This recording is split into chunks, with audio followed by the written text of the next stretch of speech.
Namaste and welcome viewers. This is of course a brand new episode of Mirror Prime and today our focus will be Goa. The name of course evokes images of sandy shores, lively shacks and also vibrant culture, but there are concerns now that this tourist paradise is actually losing its charm. Now today, foreign tourism in Goa is struggling to reach its pre-COVID peak.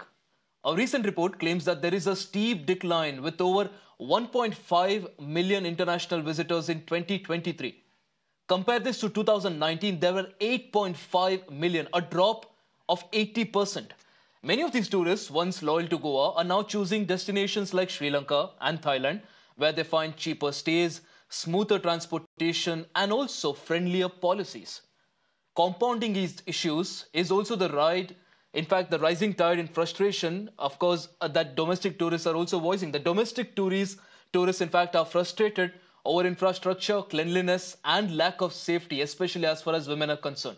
There's also a lot of outrage on social media about the so-called taxi mafia. Tourists say that they are being overcharged and even threatened by local taxi operators. To make it worse, there's no option of Ola or Uber in Goa either. If you ever have visited Goa yourself personally, you'll also be able to list many more issues such as narrow, overcrowded roads, erratic internet, and also rising airfares. In defense, now the Goa government comes out and says that comparing a state like Goa with other countries like Sri Lanka, Bali, or any other country, it's not right.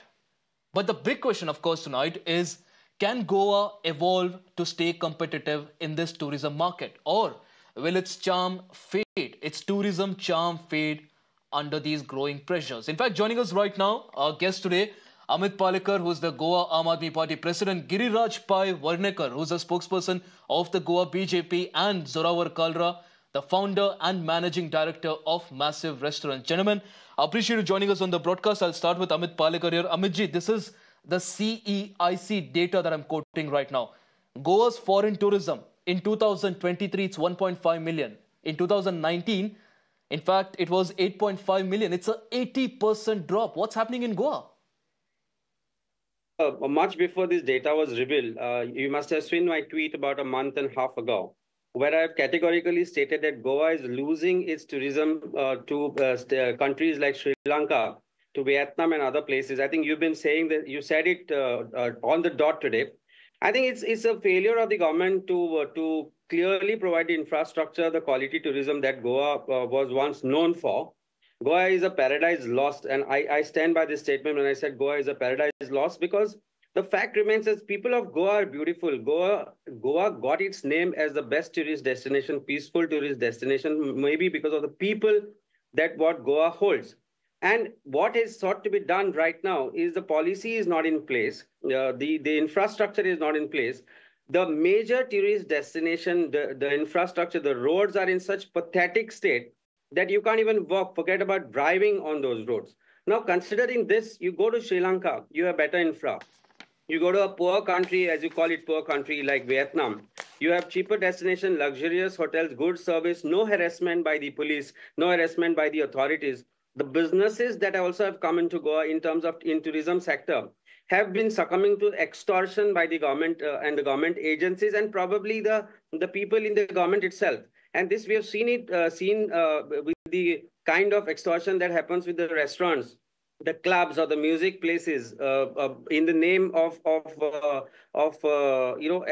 enforcement. Whereas it should have been the duty of the government to create entertainment hubs. It should have been the duty of the government to create infrastructure, to create facilities for wholesome tourism. I think family tourism is lacking in Goa. Goa government has relied more on casinos to bring in people to Goa rather than bringing quality tourists to Goa as a family tourism sector. And I think the number of domestic tourists rise has been shown. It is apparent that they are coming for casinos, but casinos are also moving to places like Sri Lanka. The casinos which are operating in Goa have already started their operations in Sri Lanka. Cheaper flights to Sri Lanka, a flight from Goa costs you about 15,000-20,000 rupees return. Whereas a flight one way from Bombay to Goa costs you sometimes 10 to 15,000 rupees. So why would somebody come to Goa to be harassed by the tourist, to be harassed by the police, to be harassed by the traffic police? The coastal belt ministers, coastal belt MLAs have come on record to say that the tourists are being harassed by the police. Yet nothing has been done. I think it's a comprehensive failure of the chief minister and the ministers alike. You can't blame it on Absolutely. the system. The Also, government has to be held accountable. You're absolutely right. In fact, Giriraj Pai Varnakar from the BJP is also here. Giriraj ji, your government now comes out and says, the Goa Tourism Department comes out and says that it's not right to compare Goa with countries like Sri Lanka, Vietnam, and nobody's even doing that. Even basic facilities, like I've been to Goa half a dozen times in the last 6, 7 years. You've been in power there for almost a decade now, more than a decade now. There are basic issues like narrow roads, overcrowded roads, open drains. The electricity doesn't work properly. It's poor. The connection is poor. Internet, there are issues with the internet as well. How do we expect foreign tourists or even domestic tourists to come to Goa when such basic issues are not taken care of? See, I think I'll come to all the issues one by one. But to begin with, how this whole controversy started was somebody sharing data, claiming it to be authentic, saying Goa has fallen from 8 million tourists to 1.5 million. Now, Goa at the peak of its tourism also has received about zero point 0.9 million. For better understanding, let us say 1 million foreign tourists is the highest we have received, be it in 2017, 18 or 19. In 2023 alone, the data which was placed on the floor of the assembly, which is the highest body in any constitutional setup, says that we have received almost 4.5 lakh tourists, which is almost 50% recovery from the post-COVID era. Also, we have to see that the entire world and the tourism market is suffering in a post-COVID kind of a scenario. Goa doesn't have many direct international flights, so any tourist who lands, say at Bombay and comes in a domestic flight, will not be considered as a foreign tourist. But having said that, now one of the issues that you talked about is the taxi issue. Now, in the last few years, various apps like Taxi Goa Miles has come up. Goa Taxi app, which has been started by the government itself, has come up. So a lot of these issues are getting addressed. Now, especially when you talk about the roads, I think one of the best infrastructures in the country today, and you will have Goa right at the top. Even in the beach areas, be it Kalangut, be it Baga, the roads have been widened wherever and to whichever extent possible, given the local considerations. But I again say that, when you compare it to countries, it may not be a fair assessment. But my first primary question is, who has validated the data that Goa has received 8 million foreign tourists in any year? So let me say that this is absolutely a systematic plan. I'm not surprised as the opposition is trying to pin government down by, claiming fake data.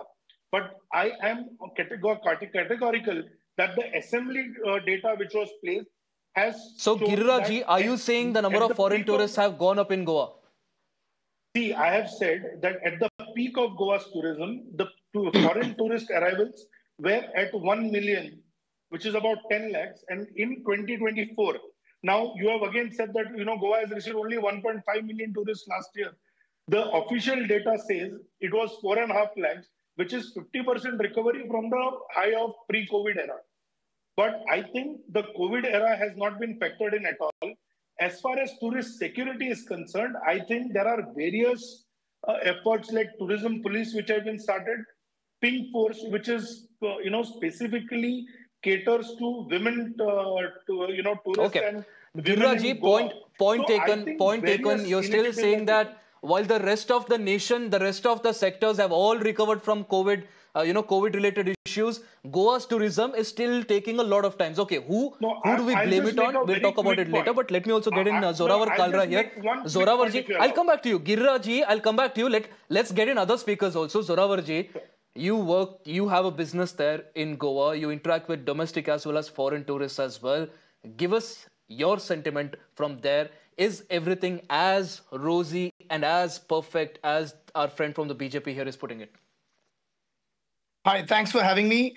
Um, I'm not going to have a political view. I'm just going to talk from a business perspective and from a perspective of arguably one of the largest GDP enhancing entities within the Goa ecosystem, right? I think over a quarter of or around 25% of the entire GDP of the state of Goa comes from tourism. So it's a very important aspect. It is one of the largest employers of people in Goa. And in my opinion, Goa has always over the years been a matter of pride for the country. I don't think the 8 million people number is accurate because I think, if I remember the numbers, and again, I don't have the exact data, but I think the whole country gets around 10 million. So I don't think 8 million can be limited to Goa. I don't think that number is accurate.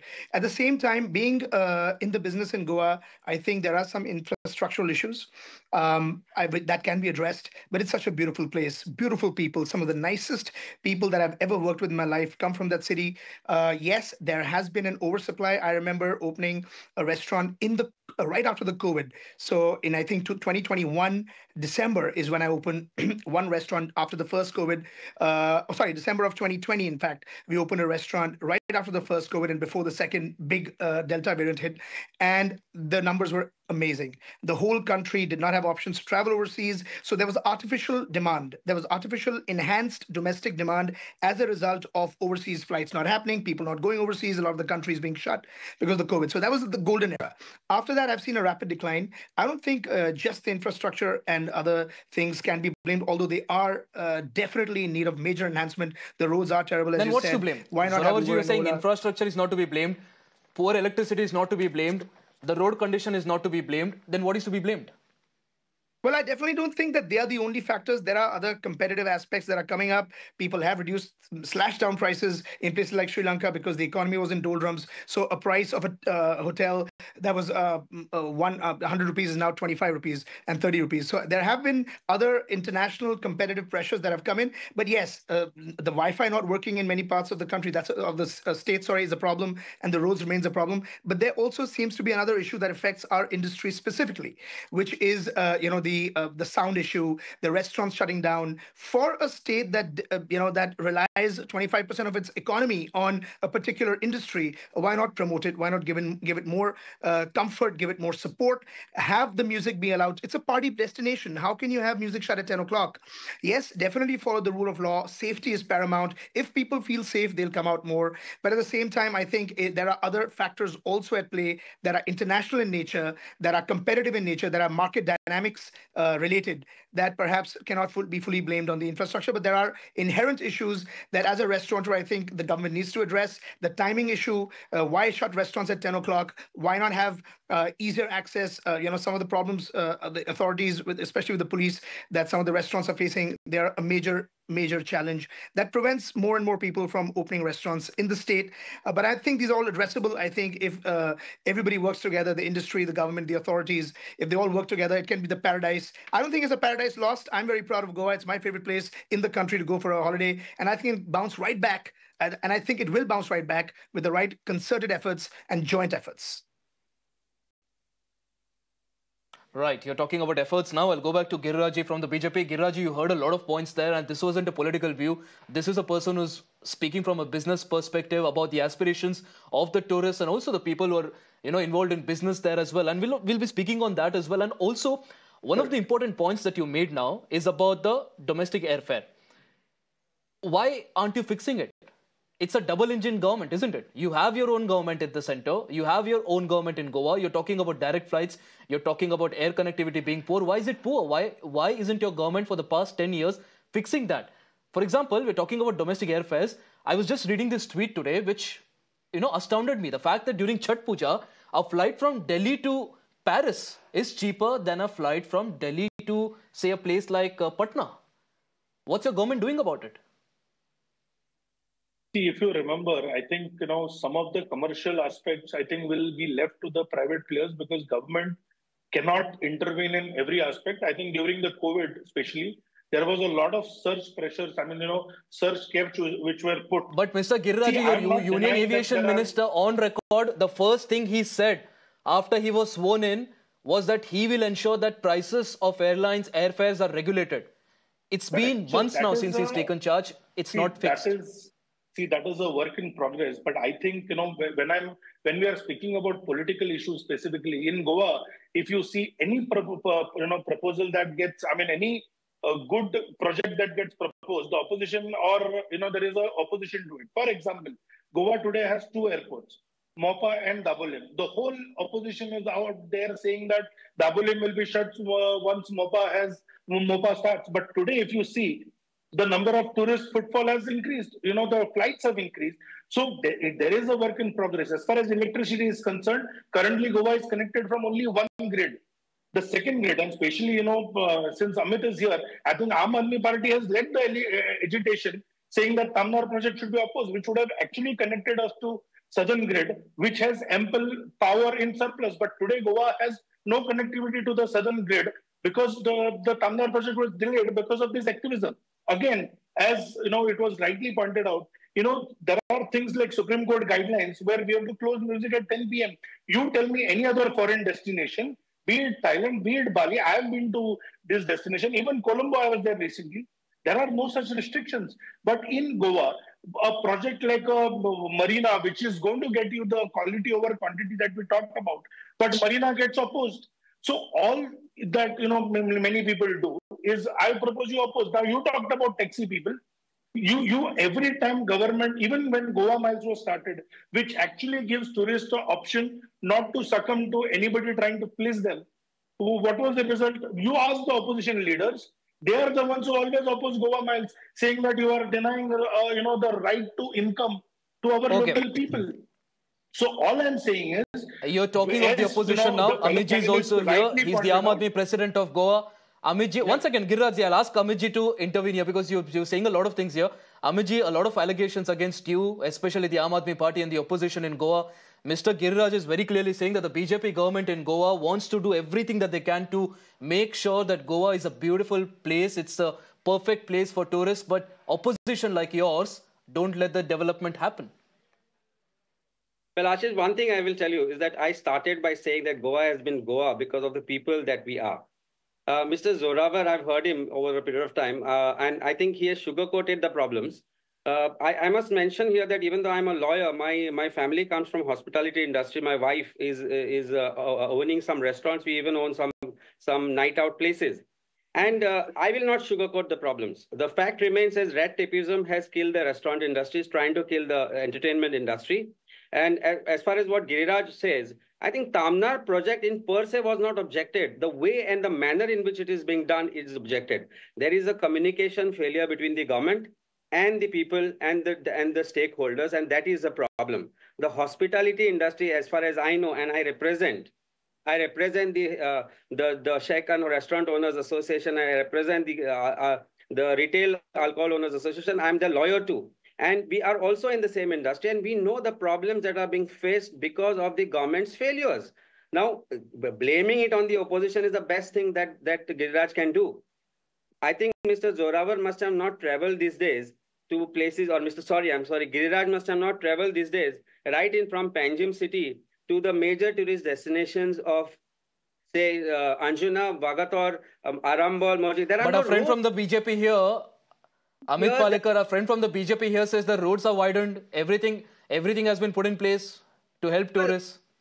And we do a live show tomorrow. Take a drive from Panjim, capital city where Giriraj lives, where he can't step back without falling in a ditch, to Vagator, Baga, Anjuna, Morji. We will take a drive. I will take Giriraj along with me and we'll post this video. Is he willing to do that? Let us talk about the infrastructure. This has been there with them for last 3.5 years. This is, we're talking about social media reports. This is a social media challenge for you here from Amit Palekar. See, we are more than happy to show the infrastructure work we have done. I will do a before and after also. And since he talked about the Tamnar project, let us say, despite of all the opposition that they did, we have a local MLA there. We have been winning that seat. So let us not, take people for granted.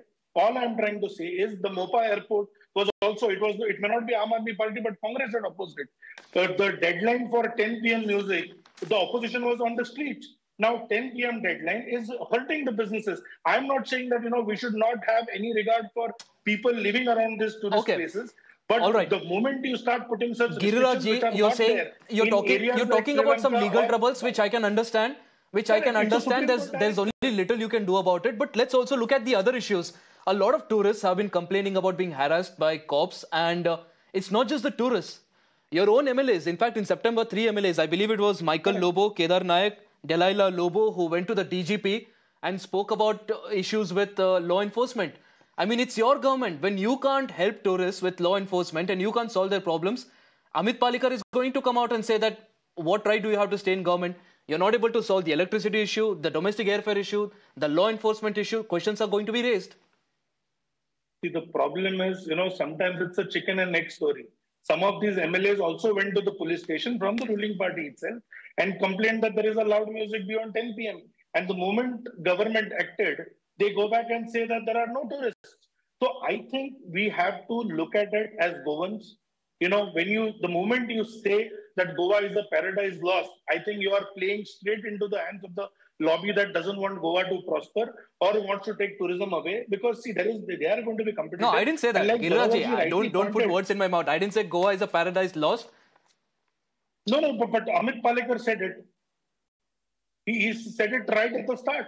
Okay. And I am saying, in his hatred for BJP, let him not demean Goa. That's my only request to the opposition. And any project, tomorrow, if you want to get good tourists, today you look at Dubai, the kind of tourists that they get at the marina, but every marina project has been opposed. A golf course gets opposed.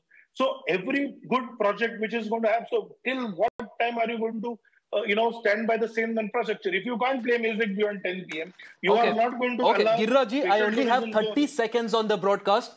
Let me get in Zorawar Kalra also here. Zorawar ji, if you want to sugarcoat it, you can do it like Amit Palekar said. But in just a few words, in 30 seconds, you can just tell the government, of course, the BJP representative is here. What are the demands of the businesses and the tourists in Goa today? Ji, we both represent the hospitality industry in some way, so I did not try and sugarcoat. I was just trying to be very candid and pragmatic. Very simply, I think we need better infrastructure for sure. We need Wi-Fi. We need the music issue solved. You cannot be in a party place, the best party destination in the country of India, by having music shut down at 10 o'clock. It's ruining the absolute number one form of employment for humans in Goa. It's the number one form of employment. And if restaurants don't prosper, they will shut down. People will lose businesses. We need better Wi-Fi. And please give us Uber. Please give us some form of a digital taxi service, because sometimes you can't find taxi at night. That's a safety issue that affects directly the GDP of the state.